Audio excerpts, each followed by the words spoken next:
ว่าท่านผู้ชมท่านไหนที่เบิ่งอยู่ตอนนี้เนาะอย่าลืมเนาะกดไลค์กดแชร์เพจมิสลาของพวกเขาเนาะซึ่งวันนี้พวกเขาก็จะมีกิจกรรมมาแจ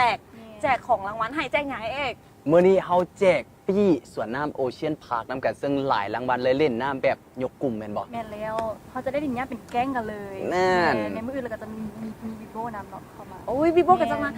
ซึ่งว่ามือนี้เนาะเดี๋ยวจะบอกท่านผู้ชมกันมือนี้นี่พวกเขาจะเริ่มการแจกแล้วมืออื่นนี่จะให้ท่านผู้ชมนี่เข้ามา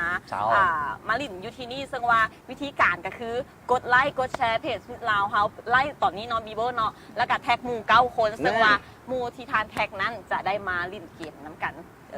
มาจากไหน มาลิ่นน้ำแบบยกกลุ่มน้ำกันนั่นแหละ เมื่ออื่นเอาง่ายๆเมื่ออื่นเอกก็จะได้เล่นน้ำกับบีโบใช่ไหม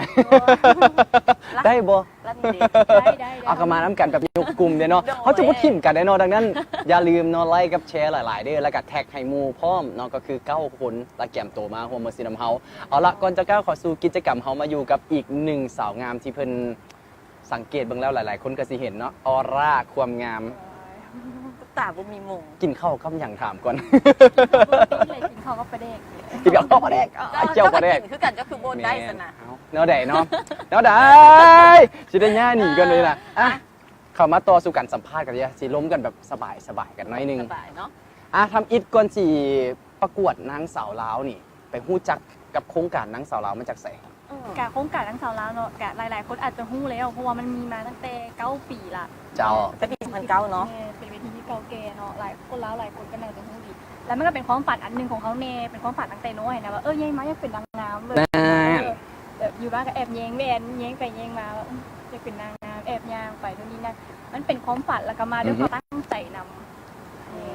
ไม่ไผ่ส่วนอีหยังมาบอกแบบว่าบีโบนตัวเองหุ่นดีหุ่นงามไรงานหน้ากับงามประกวดแมสสินะหรือว่าแบบปลุ๊กพลังตัวเองแล้วก็ไปเองเลย หลักๆเป็นครอบครัวเมนสนับสนุนเต็มที่เลยบอกแม่จะไปประกวดนางงามได้ไปแม่แล้วก็พากันมาเอาใบสมัครเลยเมนละอยากถามก่อนมือที่ไปเอาใบสมัครนะเห็นแบบหลายๆคนไปแล้วเขารู้สึกท้อบอกแบบว่าเขาสิได้บ่เขาสิได้บ่มันมีความรู้สึกอะไรบ่โบนังถ่ายมีรถ โอ้แม่ละลงไปเอาให้เมนลงไปเอาให้มาเรามาเขียนอย่างไรเราไปส่งแล้วเพิ่นก็ไปส่งให้แมนเพื่อนเอกถามกับเป็นได้คือแบบหลายๆคนเนาะยังเส้นน้องๆยังเส้นปีนี้เอาซะคือแบบที่ไปประกวดย่านโบได้นะสิหนะย่านโบได้เว้ยแล้วผู้นึงผู้นั้นกลับไปผู้นี้กลับไปแล้วเอามาเป็นจุดแบบข้อใจตัวเองยังเส้นมีโบไปฮอตมือว่าได้เข้าฮอตปุ๊บเนาะแล้วเห็นคนอื่นแบบหุ่นดีหุ่นงามหน้างามมีแบบท่อบอกแบบผู้นี้ต้องได้แหละหลายๆคนเขาจะต้องมีเว้าแบบนี้นะเราก็เป็นมั่นใจในตัวเองเลยว่าแบบเขาจะบอกคิดจังสั้นค่ะคิดจังสั้นมันจะเป็นแบบว่ามันเห็นในเขาย้านไปนำเมนแล้วมันเห็นในเขาโทษแล้วมันก็แบบว่าจะพยายามบอกคิดแบบนั้นมันอาจจะเห็นเนี่ยแต่แบบจะบอกคิดแบบนั้นจะให้กำลังใจตัวเองตลอดว่าเขาต้องเห็นได้เขาต้องมั่นใจว่าเขาต้องเห็นได้เสื้อมาในตัวเองว่าเขาเห็นได้โอ้ถือว่าเป็นข้อดีเนาะเมื่อหนาวก็จะได้เสื้อมันตุ๊กตาได้ยังน้อยอยู่ต้องหามันใหญ่ขึ้นกว่านี้ก่อนแล้วก็ไปสู่สัมผัสเจ้าหลังจากที่ว่าได้เข้ารอบแล้วในระยะเก็บตั๋วเดี๋ยวเขาต้องมีวิธีเก็บตั๋วนั่นเองหรือว่าเป็นนั่นเองเราแบบคร่าวๆได้บอกในกล่องประกวดว่าเขาเห็นอย่างเนี้ยตอนนั้นโบเก็บตั๋วแมนประมาณเดือนหนึ่งแต่ว่าเก็บตั๋วแท้ๆแบบอยู่ด้วยกันทุกมื้อแท้ๆแมนประมาณ2 อาทิตย์หรือ2 อาทิตย์ปลายเนี่ยแมนแล้วก็อาจจะมีมูหลายๆเนาะแต่ละคนก็มาแต่ต่างแขกเนมาแต่หลวงน้ำท้าเนมาแต่อัตตปือเนปากเซอย่างกับมีแบบเขาพูดจักกันละเขาแบบมาอยู่บนเดียวกันแล้วมาพูดจักกันหลายขึ้นสนิทกันหลายขึ้นได้มูไม้น้ำแล้วก็ได้มิตรภาพน้ำนะแล้วก็อาจจะมีแบบว่าเขาไปเฮ็ดกิจกรรมน้ำกันแต่ว่าของบุหันจะบ่ได้นอนน้ำกันแต่ละปีเพิ่นจะได้นอนแต่ว่าปีนี้เพิ่นกระทันหันเลยบ่ได้นอนน้ำกันแต่ว่าก็สนิทกันอยู่สนิทกันก็ถือว่ายังคือฮู้เนาะการเก็บตั๋วของมิตรลาวแต่ละปีที่ผ่านมาคือมีการไปเก็บตั๋วอยู่โรงแรมนั้นโรงแรมนี้แต่ว่าคือปีโบนี่ก็คือแบบว่ามีแต่นัดมงกันไปไปเฮ็ดกิจกรรมอยู่บนนั้นบนนี้เด้อซั่นซะแล้วบัดตอนที่ไอ้เอกจะพูดแหละอันนี้ได้เห็นลงกันอยู่อุ้ยน้องนะเป็นจังได๋วะเห็นว่าสิถามอีหยังตอนประกวดบอกอันนี้มันสำคัญเชื่อว่าหลายๆคนคือสิอยากจะฮู้ถึงความรู้สึกนี้ก็คือตอนที่เฮายืนเป็น2 คนสุดท้ายที่เฮาได้จับมือกับหมู่เฮานะในใจหันถามก่อนคิดบ่ว่าสิแม่นเฮาตอนนั้นนะโบขึ้นเลยว่าซีเมนเฮาตอนนั้นนะบอกตัวเองว่าติด5 คนสุดท้ายน่ะดีแล้วแบบว่าดีใจแล้วว่าแบบติด5 คนสุดท้ายโบคิดเลยว่าจะแมนตัวเองแบบในตอนที่จับมือ2 คนสุดท้ายก็แบบว่าก็โบขึ้นว่าแมนตัวเองแต่ว่าก็ตื่นเต้นอยู่ว่าซีเมนไห้กับแอบรุ่นอยู่บัดประกาศมาว่า ML13 ตอนนั้นแหละให้เลยค่ะว่าลองเบิ่งให้ได้บ่จังได๋ตักกัน กนิศักดิ์ นางสาวลาวได้แก่หมายเลข พอเนาะ เขาอีตุ่นคนชมเพราะว่าตอนนี้กำลังไลฟ์อยู่ดังนั้นอย่าลืมเนาะแท็กแล้วก็แชร์หลายๆ แท็กงูครบ9 คนแล้วก็แกม มาลินน้ำยก อือฮึ คุมน้ำกัด แมนแล้วอ่ะหลังจากที่ว่าได้ยินชื่อของพวกเขาแล้วความรู้สึกตอนนั้นน้ำตาไหลออกมาเลยบ่ ไหลเลยหายเลยแบบวินในวินาทีนั้นนะมันลืมความเมื่อยลืมทุกอย่างเลยแบบลืมเลยแบบมันดีใจจนว่าบอกมันเป็นแบบความรู้สึกที่แบบว่า มัน เห็นได้แล้วอย่างเช่นแม่นเฮาหวายใช่ มันตื้อแต่แบบมันว่าบ่ออกเลยนะแห้งเห็ดน้ำเมลาแห้งหายแห้งแบบ แม่ลูกเห็นได้ละเด้อเขาปั่น เห็นได้ จริง ละ แล้ว เด้อ แล้วหลังจากมื้อนั้นเนาะคืนนั้นคืนเดียวเชื่อเลยว่าต้องพลิกชีวิตบีโบแน่นอน เจ้า เป็นแล้วใดหลังจากคืนนั้นผ่านไป คือน่าไปกลับมาบ้านก็จะตั้งวงค่ะละ วง ทั้งพี่น้องทั้งเพลง วงหยัง ที่ใหม่ คือบ่เห็นส่วนเนาะ ตั้งวงใหม่เขาบอกว่าค่ะ ฉลอง ค่ะ แสดงความยินดีนะประมาณนี้ แต่ยังอยากขอกลับมาสู่เวทีก่อนหน่อยหนึ่งได้ที่อยากเห็นก็คือช็อตทีหนึ่งก็ต้องจะมีแบบซีนของนางงามได้เวลาเขาได้มงกุฎแล้วมันจะมีท่าโบกมือแบบนางสาวลาว เฮ็ดให้เบิ่งก็ได้ อันนี้อยากเห็นของพี่โบแบบเอาแบบโมเมนต์นั้นเลยเด้อที่เขาได้มงกุฎไม่ขอเป็นแบบ อันที่สอน ไม่หนึ่ง สอนทุกตาเลยมึงจะซ้อมไว้ เออ จะมีไปประกวด ได้ ยกมือค่อยๆแบบนี้ อ่า สบายค่อย ค่อยๆเนาะ ๆเมียนกันยิ้มไปนำยิ้มนางงาม นี่เพิ่นได้สอนบอหรือว่าเขาเป็นความรู้สึกของเขาเอง มันมีเขาอาจจะได้เฮียนนำ อืม มันเทรนก่อนที่ว่าจะตอนช่วงเก็บโต โดยแบบว่าได้เฮียนบุคลิกแล้วก็เฮียนงานเฮียนเบ้าเฮียนหนุกเนี่ยจะได้เฮียนทุกอย่างเลยแหละ ก็ถือว่าได้อย่างหลาย ๆ อย่างมัน ได้ บอ ค ก วามรู้ไปนำ เนาะประสบ ที่ การ เขา ณ์ เคยหู้เขาก็ได้หู้หมดทุกอย่างนะ อ่า แล้วทุกมื้อนี่เดย์แบบคนเห็นสิเนาะอย่างเช่นไปเจอไอ้เอกเสียเจอแบบว่าอุ้ยพี่โบนักสลาวอย่างเสียน้อง ๆ หลายคนที่บ่เคยรู้จักเฮาก็ได้รู้จักเฮาเสียเฮาเจออหย่างจังซั่นหลายบ่ ก็หลายเลยแอบดีใจได้ที่ก็ต้องจื้อเขานะที่ถามผลงานเขาเองใช่ไหมแอบดีใจว่าก็ต้องรู้จักเขาอีกประมาณนี้ที่นี่ก็เปลี่ยนเลยแหละ จากคนธรรมดาเนาะที่มันไม่เห็นรู้จักเดี๋ยวนี้ก็รู้จักในนามระดับประเทศไปแล้ว ก็ถือว่าเป็นข้อดีเนาะอีกหนึ่งทางเลือกที่ว่าใส่ความสามารถและก็ความงามมาจนได้ตำแหน่งนางสาวลาวเฮาถื เป็ อน ว่า ความ สูง ฝันให้ เส เป็ ย นจริงน้ำแด้เชื่อว่าหลาย ๆ คนนี่ก็อยากจะเป็นคือบีโบเนาะกับส่วนเดอร์อยากมาประกวดมิสลาวปีนี้ก็ถือว่ามีของรางวัลที่อย่างหลากหลายเนาะกิจกรรมอีอย่างกับบักหลาย เพราะว่ากับในงานกับมีการพร้อมโตของมิสลาวตั้งแต่ปี 2009 จนถึง2017คืออะไรมา ปีนี้อาจจะแปลกใหม่กว่าแต่ละปีเมนสถาบันนี้อาจจะมีงานแถลงข่าวเมนปีนี้จะมีเซอร์ไพรส์หลายอย่างเลยอาจจะหุบไว้ก่อนบูฟ้าบอกดีว่า โอเค สงสัยสิมีคนลงแล้วนี่นะสงสัยสิมีคนลงแล้วนี่นะเป็นบอ ML 32 หมายถึงอายุบ่หรือหมายถึงตัวเลขเนี่ย อายุ อันนี้เบ้าหยอกเนาะ อ่ะ กลับมาสู่เรื่องของบีโบตืมอีกบันหนึ่งสิ่งที่เขาอยากรู้หลังจากที่ว่าได้มีการปรับเปลี่ยนไปหลายจุดแล้วบัดนี้มีอย่างที่แบบว่ารู้สึกพิเศษบ่หลังจากที่ว่าแบบว่าเขาเข้ามาอยู่จุดนี้ได้แล้วแบบอยากเป็นนักแสดงบ่หรืออยากเป็นนักร้องอยากเป็นนางแบบหรือว่าเป็นอย่างตืมอีกบ่ มันเป็นเรียกที่เขาหมักแล้วก็เป็นความฝันของเขาแล้วก็คือเว้าแมนแล้วก็แมนหมักในการแสดงหมักในเรียกแบบนี้แบบเขาทุ่มเทกับมันทุกอย่างเลยแต่มันเป็นความสุขของเขาเวลาที่ได้เห็นเรียกอะนะ เจ้า แมนแล้วก็เขาก็เต็มที่กับมัน มักเวียงในวงการบันเทิงสันๆแล้วตอนนี้ได้ลองเฮ็ดอีหยังที่มันหลายขึ้นบ่จากนอกจากการเป็นนางงาม ค่ะอาจจะมีแบบเต็กกี้เนาะบ่ได้เฮ็ดบ่ได้มาทางนี้สินะมาประกวดแล้วเขาก็อาจจะได้มีแบบถ่ายแบบถ่ายหนังถ่ายโฆษณานู่นนี่นะแล้วเขาก็แบบเจ้า แมนเริ่มหู้หลายขึ้นอีกประมาณนี้ ก็ถือว่าการประกวดมิสลาวที่ว่าคู่ตัวเองว่าเป็นนางสาวลาวในคืนนั้น ครับ กับพลิกชีวิตบีโบได้เฮ็ดในสิ่งที่มากได้ลองในสิ่งใหม่ๆคัสซันอีกทุกการที่ไปประกวด ต้องลองเนาะผมจะเห็นตุ๊กตาเป็นคนต่อไปแบบนี้ แม่น อ่ะดังนั้นคือแบบว่ายังมีคนที่แบบบ่กล้ามาสมัครอยู่บีโบอยากบอกอย่างกับเจ้าบ่ที่แบบว่า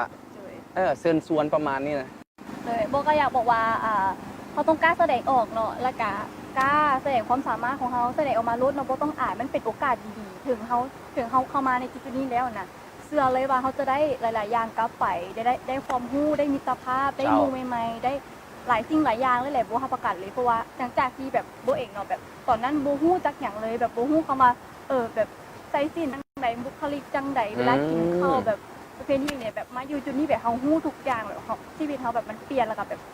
มานี่ถึงเขาอาจจะบ่ได้เนาะมาพวกเขาอาจจะบ่ได้แต่เขาจะได้หลายอย่างเลยมันเป็นบทเรียนราคาแพงที่แบบว่า มันหาซื้อในห้องเรียนบ่ได้อะนะแม่นได้มิตรภาพได้ฮู้หลายอย่างแบบอธิบายบ่ถูกเลย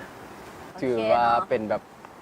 ความรู้สึกดีๆเนาะที่แบบว่าอยากจะไว้ให้ทุกคนที่มีโอกาสไปคือบางคนก็คือว่าเขาเว้าตั้งแต่ต้นๆว่ายังย่านอยู่ผู้นั้นก็โอ้ยเห็นผู้นั้นไปแล้วเขาก็บ่กล้าไปแล้วเขาสิได้บ่เพราะคนเขายังมีความย่านแนวนี้ ตัวนี้มันเป็นความกังวลของเขาที่สร้างขึ้นมาเองทั้งนั้นเขาต้องมั่นใจในตัวเองเชื่อมั่นในตัวเองแล้วก็ เห็นได้เนาะคันมั่นใจตัวเองอหย่างก็เห็นได้อย่างกับสำเร็จเท่ากับนั่งหลายกับเมื่อยเนาะทุกแต่ยางเนาะเพราะว่าเชื่อว่า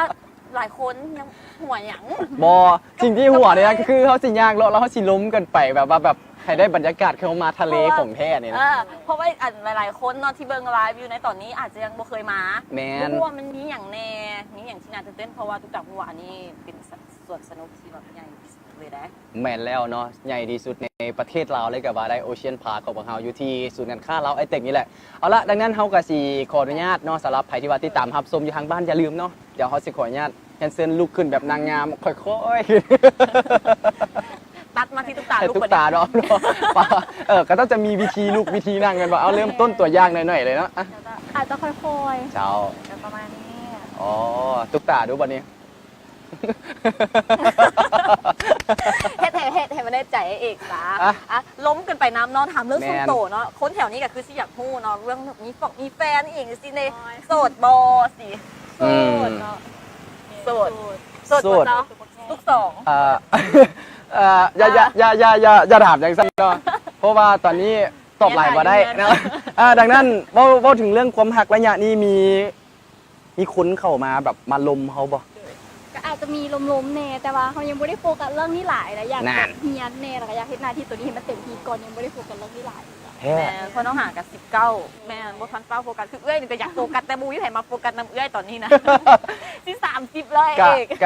กะอยากบ้าหน่อยหนึงเนาะแต่ว่าอยากถามก่อนคันสมมุติคนเข้ามาจีบเฮาสมมุติกะเจ้าฮู้ว่าเฮาเป็นแบบนางสาวลาวแบบนี้ก็ต้องมีวิธีจีบเนาะใด มีวิธีจีบเดียวใด ที่แบบก็ต้องส่งมาหาเฮาแบบก็ต้องอยากลงนำเฮาหั่นนะ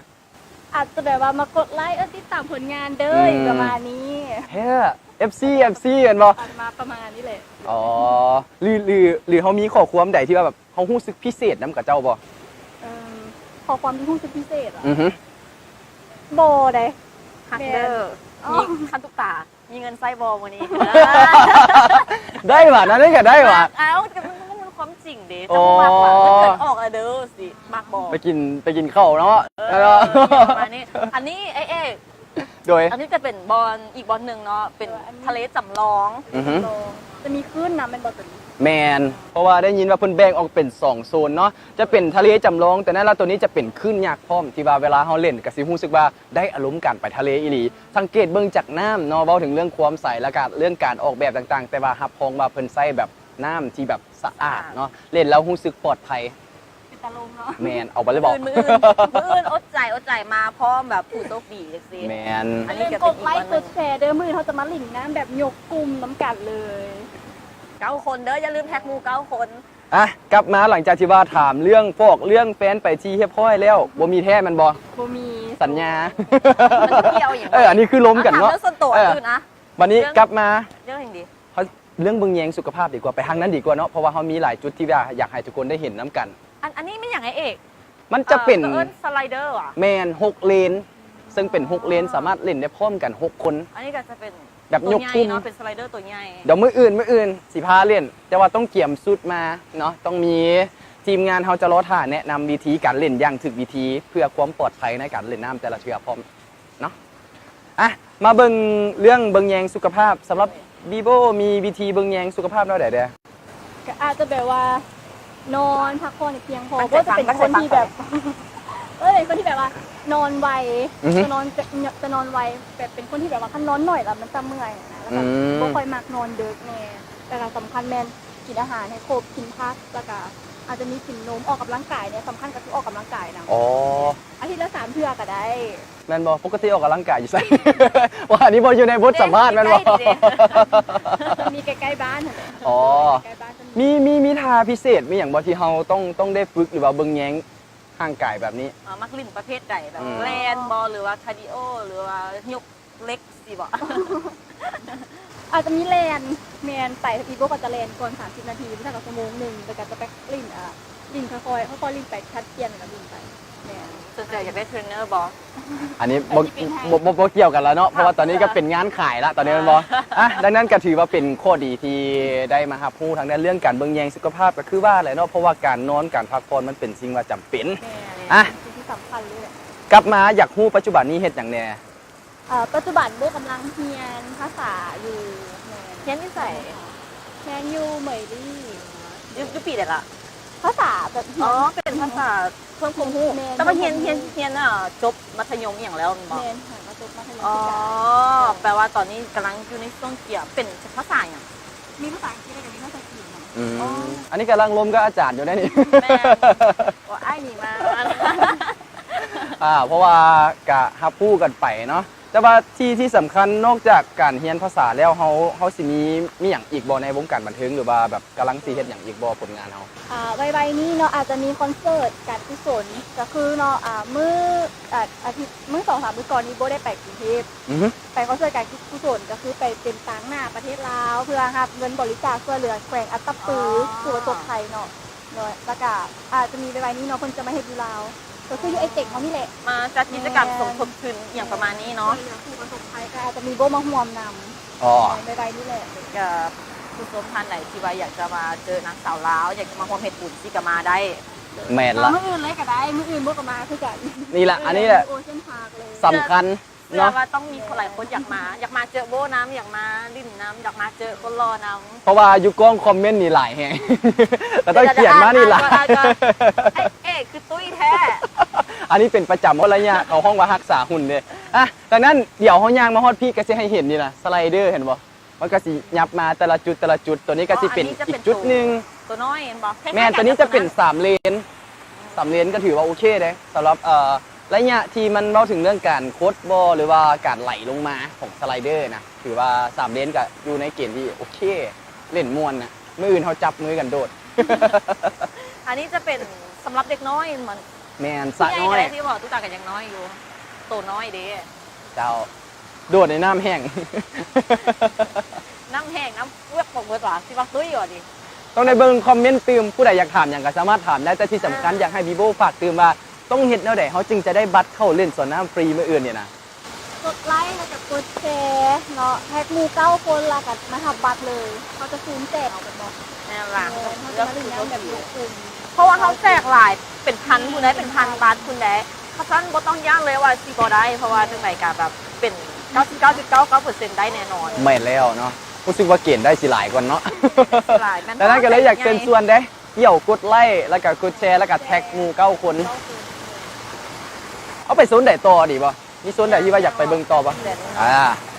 เพราะว่าตอนนี้ทีมงานเขากำลังเก็บภาพเดี๋ยวสิให้เบิ่งภาพบรรยากาศอ้อมๆไปพร้อมเนาะกับบทสัมภาษณ์ของพวกเขาก็สิโอ้ล้มกันไปแบบมวลซืนแต่เว้าอีหลีเว้าถึงเรื่องการมาเล่นน้ำแหละขาดบ่ได้ก็คือทางโอเชียนพาร์คนี่เพิ่นมีอาหารและเครื่องดื่มไม่ค่อยให้บริการพร้อมเลยนี่น่ะจุดนั้นน่ะคือแบบเขาไปแล้วมันแบบมีสบายนะมีทั้งห้องน้ำสะอาดน้ำสะอาดแล้วก็มีจุดขายอาหารแล้วก็เครื่องดื่มพร้อมอยู่โซนนั้น สบาย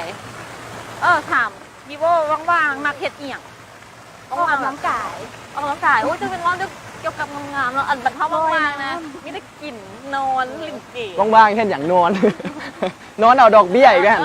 แล้วแบบนอนแล้วแบบปั่นได้ดอกเบี้ยนะนอนแน่นอนเศร้าจำแรง และนอกจากเฮียนนั่นอื่นเนาะแบบพี่โบได้ไปเฮ็ดอีหยังเพิ่มเติมอีกบ่แบบว่ายังเช่นตอนนี้เฮียนภาษาอังกฤษกับภาษาจีนเนาะแล้วนอกจากนั้นมีแผนแต่ว่าที่ไปเกี่ยมเฮียนอีหยังบ่เฮ็ดอีหยังเสียแผนสำหรับอนาคตตัวเอง อาจจะมีไปเรียนโต วางไว้ว่าไปใส่ไปจีนอ๋ออันนี้เกี่ยวภาษาเพื่อแบบ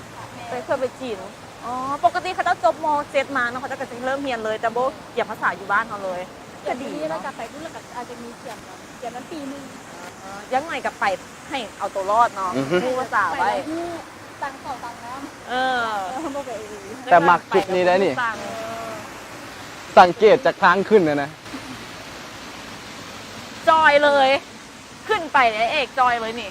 อยากรู้ความรู้สึกตอนที่เขาลงมานะเพราะว่าก็จะได้ใส่กงเบ่งตัวนี้บ่เนาะในการ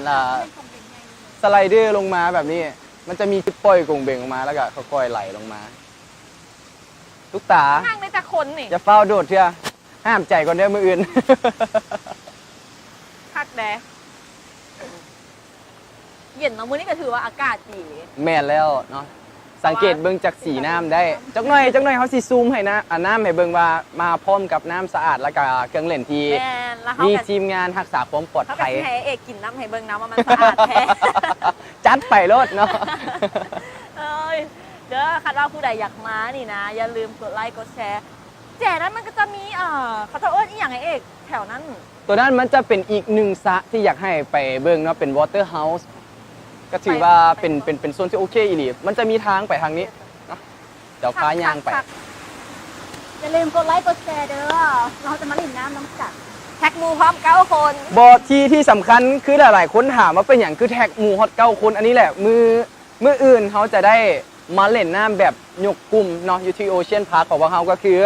แท็กหมู่9 คนที่ว่าทานอยากจะให้มานำนะมันจะเป็นความหมายของตัวนี้เนาะถ้าอาจจะเป็นหมู่คู่เป็นครอบครัวเป็นคนหู้ใจหรืออาจจะส่วนอาจารย์มาก็ได้แมันบอละขอให้เพียงแต่ครบ9 คนแล้วทานได้เป็นผู้ที่โชคดีเท่านี้ก็จะมาแฮปปี้อยู่หน้างานแล้วก็เข้าเล่นน้ำได้โอ้สบายก็ถือว่าเป็นข้อดีอีหลีเนาะถ้าเว้าถึงเรื่องการมาเล่นน้ำคือพี่โบมักลอยน้ำบ่ มากเลย อันนี้ที่จริงแล้วโบก็เคยมา2-3 เทื่อแล้ว อ๋อ แต่มากตัวนี้ที่สุดเลย โซนประจำของพี่โบแมันบ่ หัว อันนี้เป็นโซนประจำ อันนี้เป็นอันอหย่างเป็นบอลชื่อจะไหนบอลมัน เป็นอันเขาห้องบ้านลองแกงเด้มันจะแบบ เออ ลองแกงมาแบบไปยาวเขาจะปล่อยมีจุดของเขาจะปล่อยแล้วเขาสามารถนะอ้อมไปได้ต่างๆเนาะก็ถือว่าเป็นข้อดี คัก เขา นอน เขาโดดโซได้บ่ หากระหู้มันคักป่ะนี่โดดเลย เห็นหมูอยู่รุมแล้ว ตุ๊กตาโดดเลยตุ๊กตาโดดเลย โอ้แม่ละเฮ้ยเดี๋ยวฝนจะตกอย่า บ่ เขาจะเฝ้าล้มกันไปแล้วเขาจะไปลบพรมหน่อยนึงเนาะ มันจะมีระดับน้ำที่เด็กน้อยสามารถเล่นได้ ครอบครัวเล่นได้ เพราะว่าระดับน้ำมันจะโบเลิกหลายเนาะก็ถือว่าอยู่ในเกณฑ์ที่เขาสามารถเล่นได้ วัด แต่ ความสูง แต่โซนนี้น่ะ ก็ได้มาก็แฟนก็ได้ แมน เอ๊ะเขามานั่งอยืนนี่บอก ได้ นั่งรีฝนกันหน่อยนึงเนาะเดี๋ยวให้กล้องแพนไปทางนั้นหน่อยนึงได้บอเพราะว่ามีเครื่องลิ่นที่แบบว่า อยากให้ทุกคนเห็นน้ำกันแบบใกล้ชิดกันรวดเพราะเฉพาะแต่เฮา3 คนเนาะเชื่อว่าหลายๆ คนที่ว่าได้เคยมาแล้วก็สิรู้สึกประทับใจครับโอเชียนพาร์คของพวกเขา1ว่าถึงเรื่องราคาการเข้าเล่นแม่นราคาเบา2มาสถานที่สะอาดสบายสิ่งอำนวยความสะดวกหลาย อาหารกาแฟ แมน อยู่ในเมืองอีกเพราะว่าไอเต็กเนาะอยากกินฮู้เนาะอีหยังกับมีเมิดมาช้อปปิ้งเบิ่งหนังกินข้าวทุกอย่างจบอยู่ที่บอลเดียวเลยมาบอลนี้บอลเดียววันเสาร์อาทิตย์จบเลยไม่ต้องไปใส่ต่อ และข้อหลักๆที่อยากให้ทุกคนรู้ก็คือเรื่องความปลอดภัยคือบางเทื่อเฮามาเที่ยวบางเทื่อมันใหญ่หลายเฮาหาลูกหลานบ่เห็นเฮามีทีมงานรักษาความปลอดภัยในจุดนี้เนาะคือสมมุติเอกหลงสินะพี่โบกับประกาศหานะ บ่แม่นนั่นเอาลูกมาแล้ว ตู้เอกอยุ่ใสตู้เอกอยุ่ใสเลยนะก็สิเป็นอารมณ์ประมาณนี้แหละเนาะแต่นั้นก็อยากให้อีกเจ้านึงค่ะแหละใครที่ว่าติดตามรับชมในปัจจุบันนี้เขาก็ยังมาอยู่กับอีก1 สาวงามที่ได้รับตำแหน่ง อย่าลืมกดไลค์กดแชร์เนาะที่สำคัญแท็กหมู่9 คนเขาจะมาเล่นน้ำแบบยกกลุ่มน้ำกัดเนาะแล้วกันมีพวกอาจจะเจอมีพวกนำ เช้า มืออื่นเนาะอย่าลืมเด้อมืออื่นเพราะว่าต้องฮีฟ้าวๆกันเด้แล้วเนาะกดไลค์กดแชร์ไลฟ์ตอนนี้เนาะแล้วก็แท็กหมู่9 คนเพราะว่าเขาจะซุ่มเอาผู้โชคดีแล้วก็ติดต่อไปหาเนาะซึ่งว่าทานี่เป็นผู้โชคดีแน่นอนมั่นใจเลย แม่นแล้ว เพราะว่ามืออื่นนี่เขาก็จะได้มาลิ่นกันอยู่เนี่ยทีนี้มือเดียวเท่านั้นเด้อแต่ว่าตอนนี้เนาะไลฟ์เขาก็จะหล่นแน่แล้วเขาก็จะเกี่ยมล้าไปก่อนแล้วเพราะ แม่ ว่าน ละ วีโบกับมีเรียกแน่เสียนะมื้อนี้วีโบเสียสละเวลามาให้เขาได้สัมภาษณ์ได้ แม่นละก่อนจะจากลาเดี๋ยวให้บีโบฝากอีกเช่นนึงก็แล้วกันสามารถติดตามบีโบได้อยู่ไสเดหรือว่ากำลังจะมีผลงานอย่างเดียวในปัจจุบันนี้ สามารถติดตามโบได้ที่แฟนเพจมีคลาวมีนอรากามีเฟซบุ๊กส่วนตัวโบก็คือบีโบดวงมาไทยเนาะเซิร์ชเข้าไปก็จะเห็นเป็น BIBO โอเคมีผลงานอย่างเพิ่มเติมบอยังเช่นแบบว่า ฝากเนื้อฝากตัวสำหรับผลงานใหม่ แม่น หรือว่าเชิญชวนเฮ็ดกิจกรรมอหย่างต่อไปในอนาคตอยากให้ เจ้า ไปเจอโบอยู่ใส่จังไหนจังซี่จังเช่นงานมิสลาวเนาะเพราะว่าโบเป็นเจ้าภาพได้ปีนี้นาเพราะว่าอย่างที่รอบอย่างที่ร้านตำแหน่งแล้วพร้อมกันนั้นกันนี้มิสลาวหลายๆคนที่มาร่วมงานนำ จะเห็นมิสลาวแต่ละปีเลยนะปีนี้แต่อาจจะแปลกใหม่แต่อาจจะมีเซอร์ไพรส์หลายๆอย่างแต่อาจจะหุบไว้ก่อนเนาะแต่สำคัญเป็นมื้ออื่นเนาะอย่าลืมเด้อมาเจอกันที่โอเชียนพาร์คเนาะอินนะแบบยกคุกน้ำกันแมนแล้วก็ผลงานอาจจะมีไวๆนี่เนาะก็คือคอนเสิร์ตการกุศลมีทั้งศิลปินไทยแล้วก็มีทั้งศิลปินลาวนำเนาะ ผู้วันทีบอก น่าจะประมาณที่เตาหุบที่ยูดีไอเทคนี่แหละแมน เนาะดังนั้นก็ต้องขอขอบใจเพิ่มเติมไว้แล้วกันนะสำหรับพี่โบที่มาร่วมเป็นส่วนหนึ่งในการไลฟ์ในเทือนี้แล้วก็ต้องขอขอบใจสำหรับท่านผู้ชมอยู่ทางบ้านพร้อมเนาะใครที่ว่าติดตามรับชมอยู่ Facebook ในปัจจุบันนี้อย่าลืมไลค์กับแชร์แล้วก็แท็กหมู่9คนเด้อ เดี๋ยวเขาจะนำไปอ่านคอมเมนต์ทุกๆคอมเมนต์นำไปต่อไปกดไลค์ แม่น รัวๆให้เลยเด้อแล้วตอนนี้ไปละเด้อปุ่นไล่แล้ว บ๊ายบ